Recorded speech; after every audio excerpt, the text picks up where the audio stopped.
وقال الذين كفروا ربنا أرنا الذين أضلانا من الجن والإنس نجعلهما تحت أقدامنا ليكونا من الأسفلين إن الذين قالوا ربنا الله ثم استقاموا تتنزل عليهم الملائكة ألا تخافوا ولا تحزنوا وأبشروا بالجنة التي كنتم توعدون نحن أولياؤكم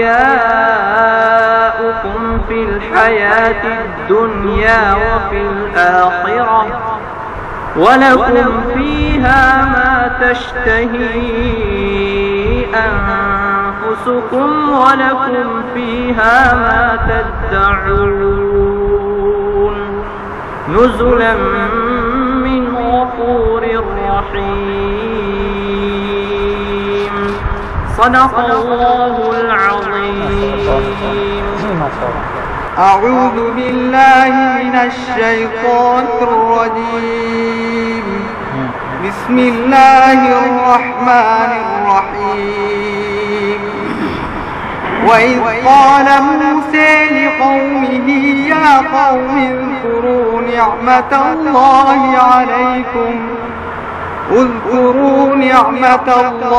عليكم إذ جعل فيكم أنبياء وجعلكم ملوكا وآتيكم ما لم يؤت أحدا من العالمين يا قوم ادخلوا الأرض المقدسة التي كتب الله لكم ولا ترتدوا على أدباركم فتنقلبوا خاسرين. قالوا يا موسى إن فيها قوما جبارين وإنا لن ندخلها حتى يخرجوا منها فإن يخرجوا منها فإنا داخلون. قال رجلان من الذين يخافون أنعم الله عليهم ادخلوا عليهم الباب فإذا دخلتموه فإنكم غالبون وعلى الله فتوكلوا إن كنتم مؤمنين.